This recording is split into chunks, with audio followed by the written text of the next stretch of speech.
This episode of the Craftsmen Online podcast is sponsored by Bricks Masons. From elegant Masonic rings that showcase your commitment to our craft to finely crafted regalia and apparel that honor your tradition, Bricks Masons delivers quality and craftsmanship that truly stands out. Shop now at bricksmasons.com and use promo code Craftsmen, that's CRAFTSMEN, to receive free shipping with your first order. The comments, opinions, and views shared during this program are of those individual Freemasons and do not reflect the official position of a Grand Lodge, concordant body, appendant body, Masonic Authority, or craftsmanonline.com.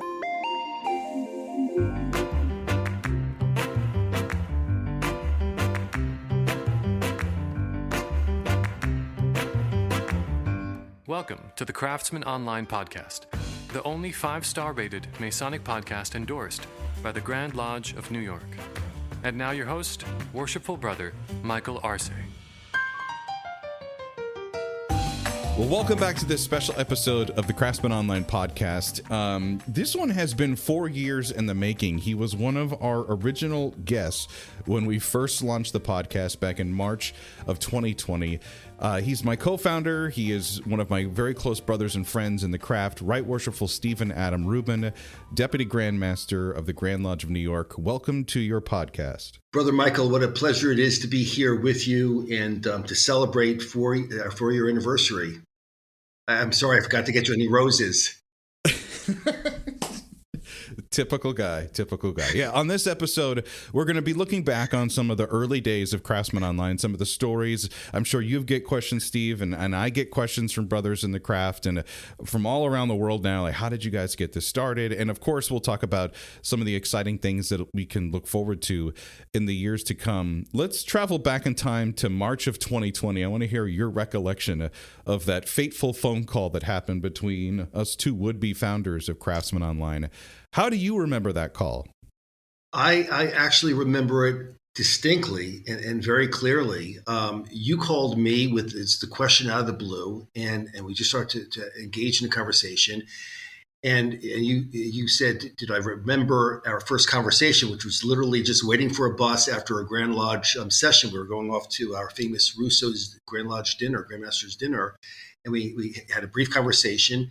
And I just, quite frankly, saw in you a brother that cared about the craft, that was interested in it for the right reasons, and you were not looking for aprons or titles, but just to do the good work. And I remember I was very frustrated, as we all were. We were locked down. I was roaming literally the backyard of my second home, and desperate to continue our Masonic journey together, and obviously.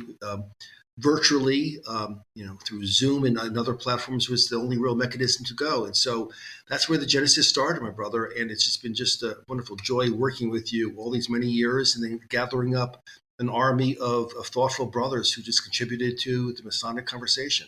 And this is where your personality just came right through. And this is what I love about you. And I love having you on. And I know a lot of our brothers in New York and around, all the jurisdictions have gotten a chance to see you speak in lodges and hang out with you. You are one of the most accessible and friendly brothers that has, risen up to the rank of a Grand Lodge officer.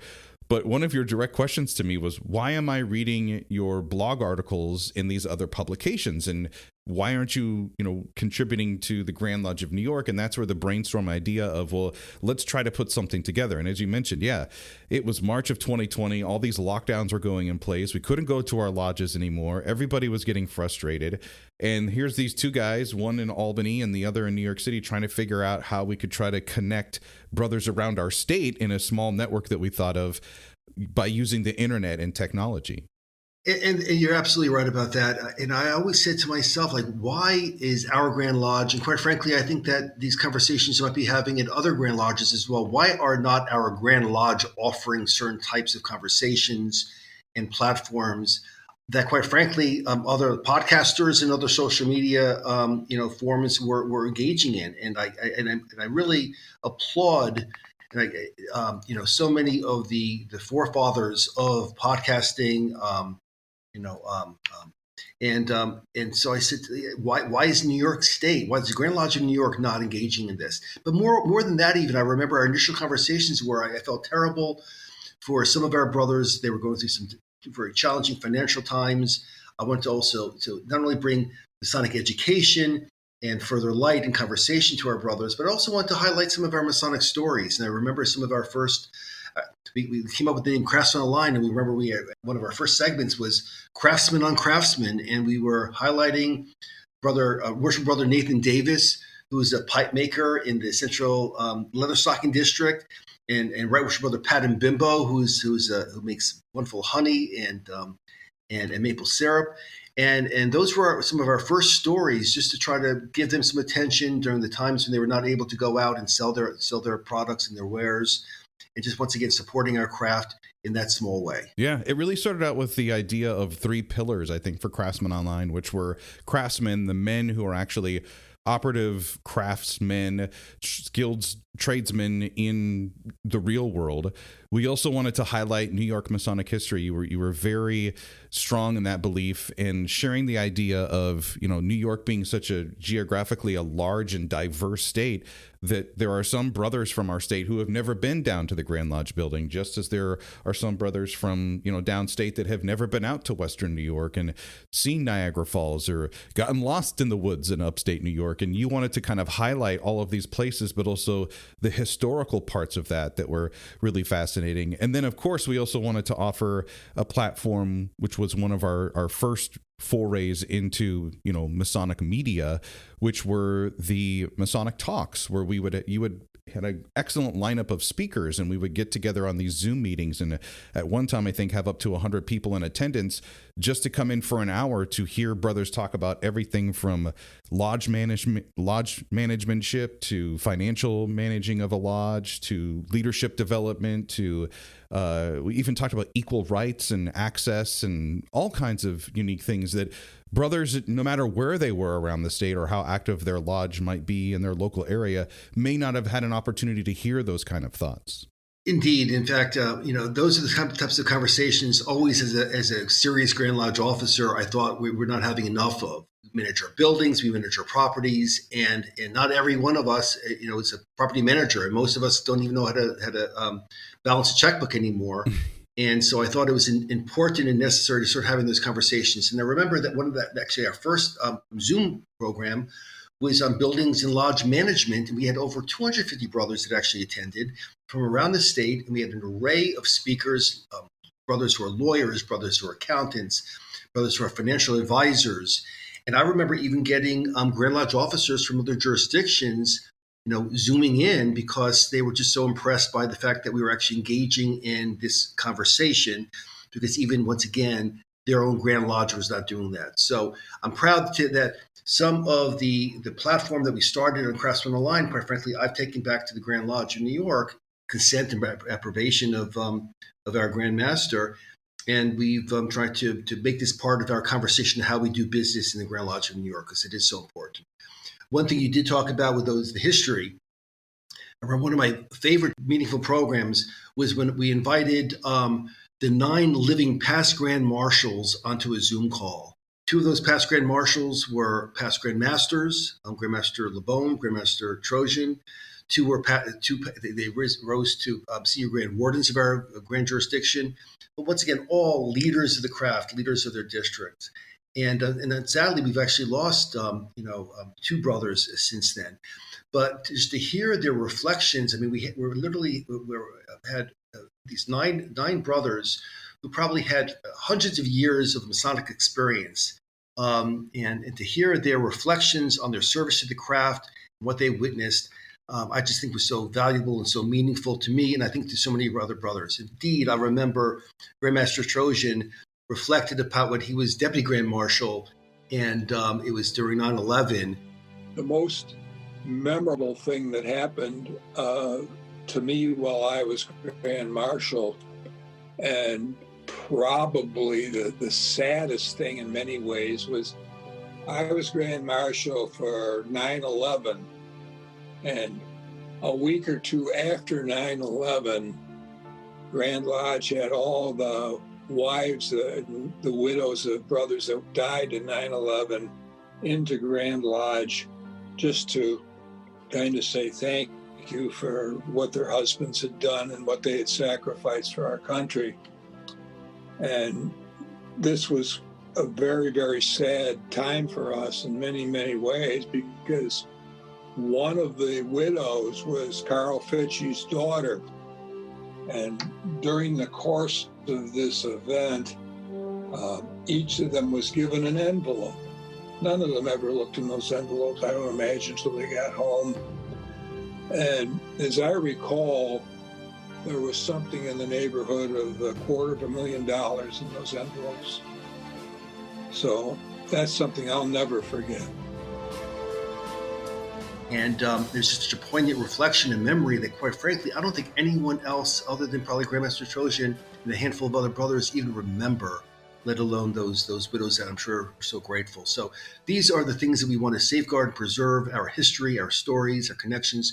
We're losing, sadly, too many of our older brothers. And so memorializing these conversations, I think, are just so vital. I just want to make a note to our listener. This episode has been 4 years in the making, and what's really beautiful about this is think of this as kind of a frequently asked questions. We have a list of questions that have been submitted from brothers who are listeners to the Craftsmen Online podcast, or just New York Masons who have always been curious or asked these questions. So we're going to try to get to as many of them as we can between Steve and I on this episode. So we talked about the initial phone call. We talked about some of the early work of Craftsmen Online, but going back to quote unquote the early days, one of the things I love about you is you're known for your phrases, or you will say Freemasonry is an action word. I've often joked that another line is for you is Freemasonry never sleeps and never does the Deputy Grand Master.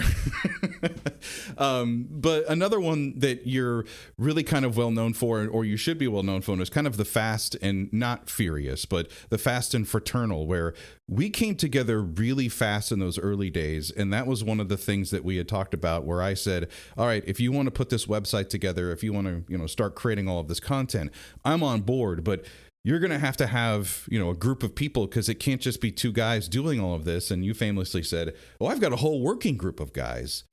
Who are some of these early brothers and these men that are behind the scenes at Craftsmen Online? You know something, it's funny you say that, because I remember back during those days making, literally hundreds of phone calls to caring brothers that, of course, had all the time in the world. And since then, some of them have gone back to their lodges and their families, and some have gotten married. Shame on them. And they've lost their opportunity to work with us on a regular basis. But worship brother Nathan Tweedy was one of the initial ones. Very worship brother Michael LaRocca, who still is with us. He's now the director of the Masonic, the Robert R. Livingston Library. You, of course, brother Todd Pasternak. Brothers from literally all over the state of New York, locked down, just caring about the craft and willing to come together and work together.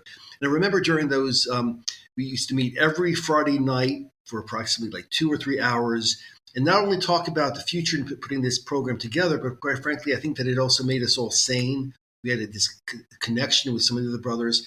And the remarkable thing is that, other than probably you, where I met you that one time several years before, most of these other brothers that we're actually working with, I'd never even met before in person. And it was from names or conversations. I'd also be remiss if I didn't talk about Brother Anthony Prizio, who's right worship brother Anthony. He's just such a solid brother from the Mid-Hudson region of our state. And just, once again, core brothers, caring brothers. No one gets rich off this. We're not making any money. This is all just a labor of love. In fact, it costs most of us, some of our own coin, and certainly all of our time. But I think that we've really contributed to the conversation that takes place in New York and even beyond. I remember the virtual Robert Burns night that we held, where we even had some brothers from Scotland zooming in, and we had literally brothers from around the state, all engaging in the traditional Burns night. One brother was piping in the haggis, in one lodge in one part of the state. Another brother was engaging in a Bobby Burns poem. And I remember ending that night with Brother Barry Banks, world famous opera tenor, in his hideaway with his family in upstate New York, and he sang Old Lang Syne to close us out. That was apropos for what we were all going through during the pandemic, but let alone, it was also apropos for the way New York Masons always came together, always to be together for each other, always having each other's backs, and that night and all these other nights in between certainly reflected that.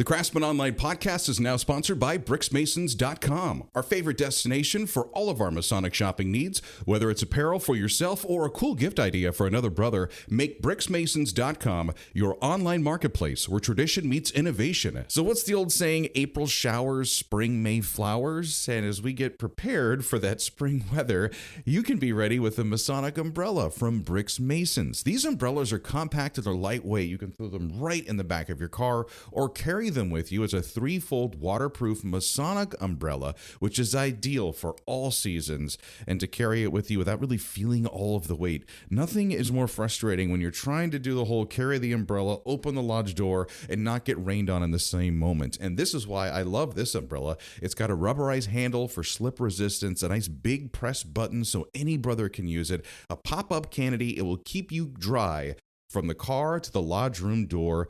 And by the way, it also quick dries. Get yours now for less than $40. Visit BricksMasons.com and explore their extensive catalog. Elevate your Masonic experience with style and substance. Plus, Craftsmen Online podcast listeners use promo code CRAFTSMEN, that's CRAFTSMEN, at checkout to enjoy free shipping with your first order. Just like the craft, has shifted over generations with its focus or the offerings that it has for the brethren, so did Craftsmen Online in that early point where everybody quickly adopted and said, well, I hated doing these virtual meetings, but that was the only way, as you mentioned, that we could connect. And all of a sudden we had these record numbers of brothers coming in and, having to verify everybody as they were, checking in, and the concept of a digital Tyler was rolled out with Craftsmen Online to after the pandemic, when brothers were able to start going to their lodges, and we had to evolve with some of the programs that we offered. And one that I was really proud to stand behind that we still do now is the Craftsmen Online Reading Room. Do you want to talk a little bit or speak a little bit about to how that came to fruition? I've repeated this story so many times, but it's always my pleasure to give these wonderful brothers a real nod. The wonderful brothers, the George Washington Lodge, 23rd Street in Manhattan. These are brothers that formed within their own lodge, just a fellow craft club. It's not a drinking club. They're not going trap shooting. They literally are reading esoteric books and engaging in thoughtful conversations. They always, however, did it on a Friday evening, and I was never able to join them. When the pandemic hit and they went virtual, I was able to join in with them. And I was just amazed by the camaraderie, by the level of conversation. And I was just thinking to myself and how wonderful it is for these young brothers, they are young brothers, at least younger than me, who found each other, and how sad it probably is for some other brothers with the same sorts of thoughts and notions of having these kind of conversations. And yet they may be in a lodge or in a district that really does not have other brothers that they've at least found yet. So that's why I thought that it was a perfect forum to put that approach, almost like a book club, but an esoteric book club, virtually. And of course, we don't read the whole book, but right now what we still do is we find an open source, we pick a chapter from it. And while those brothers have since gone back to higher offices and other aspects of the craft, we've since engaged in finding wonderful brothers in very worshipful Michael Aracco, right worshipful brother Bill Edwards, illustrious Clifford Jacobs, and brother Jason Short. Continue that thoughtful conversation, and quite frankly, inviting other brothers from around the state who still are able to listen in and then chime in. But I do remember the early days where we would get over 100 brothers zooming in. And I was just thinking how diverse the group was. We have brothers from the heart of New York City to brothers from the most rural aspects of our state, all engaging in these thoughtful conversations about esoteric topics. And it just honestly brought a big smile on my face, and it still does to this day. Yeah, I look forward to the reading room. In the show notes for this episode, we're going to share all the links so that you can be a part of upcoming events or see some of the things that we feature on the Craftsmen Online website, which is craftsmenonline.com. Because the fourth part of the Craftsmen Online media empire that was the last thing to roll out, and I get this question all the time, when did you guys start your podcast? And I'm like, well, I actually didn't want to start the Craftsmen Online podcast because I knew what it would be when it came to being a labor of love and the work that we were already doing with trying to create, the blog content and all of the other features and programs that we had. And it would really be a role for me to step away from the day-to-day operations of Craftsmen Online to focus on this. The one thing that I would want to put out there before we talk about the podcast is our blogs. And it's really impressed me over the years. And we have 4 years worth of blog material, which started out with just a few brothers writing, to contributions from, as you mentioned, Right Worshipful Gary Heinmiller, who's contributed. We've had esoteric brothers, brothers that are really into the history of Freemasonry. Right now, we have a piece that's going with the custodians of the work, the chairman of the custodians of the work. Samuel Kimsey is constantly offering his etiquette and protocol tips for brothers that have questions about our ritual. But we are consistently always looking for people who want to contribute to Craftsmen Online. And I think that's one of the unique things that we have here as an outlet for brothers who maybe you have an idea for a paper, or you have a great presentation that you deliver in your lodge, and maybe you could convert that into a blog article of like 1,000 words or less. You can submit that to us, and we'd be happy to consider it for publication on our website. Just go to craftsmanonline.com. We do have a team of our editorial review process, so to speak. We have Worshipful Brother Aisley Raymond, who offers his talents to go over all of the thoughtful submissions. And then we have, Brother Anise and Brother Todd, who go in and take this content that's submitted to us and get it up on the website and to what you see now. If I also may add that I really want to just give such a big thank you to Right Worshipful Brother Samuel Lloyd Kinsey. Brother Sam is a very, very busy Master Mason, as all of us are. But when I approached him, probably I think over a year ago, to contribute these thoughts, I said to him, "What a wonderful opportunity to get the word out, to get these lessons out." Quite frankly, they're really not always getting out in our general Masonic undertakings, unless you go to a lecture. Really not getting Masonic education as frequently as probably we need to or should be. And so Brother Sam has just been absolutely outstanding and in answering questions that are posed by our brothers, giving short, concise, blog answers on our website and through our social media. So any brother that likes our Facebook page goes right into their inbox, in their feed box, and they get literally a little snippet of Masonic knowledge that probably they would not have had. I also want to recognize Worship Brother Frank Sforza, who is an absolute collector of Masonic artifacts and shares those with us. And he's been such a wonderful contributor. Brother Ari Rasimov, the world famous painter and MTV star from the 80s. We love him. He's such a wonderful artist. In fact, one of his paintings of an apron graces our webpage. And I would be remiss if we did not talk about one of the initial members of Craftsmen Online, which is Worshipful Brother Ron Seafried, DSA, author of Long Island Freemasonry. Brother Ron has been there since day one and just contributing and writing articles about Franklin Roosevelt came to his lodge, or the anniversary of Teddy Roosevelt's 3 degrees. I mean, these are New York stories, but they're Masonic stories and they're human stories. And Brother Ron captures them so well, as do so many of our contributors. So thank you all, brothers, for just giving a part of your heart, part of your soul. It really, once again, all not for gold, not for glory, not for titles, not for aprons, certainly not for money, but just because you care about the craft.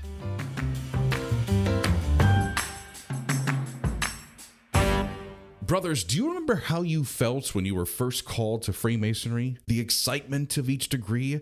If you can still feel that call of the East, you're encouraged to apply to join the Scottish Rite Northern Masonic Jurisdiction. The Scottish Rite offers Master Masons like you an opportunity to continue your Masonic journey and delve deeper into our craft through their 29 degrees. And there's an easy way to join the Scottish Rite. It's called Join the Rite Night, a virtual initiation where you can witness the requisite 4th degree and officially become a Scottish Rite Mason. There's 7 opportunities to join online from February 1st to April 25th.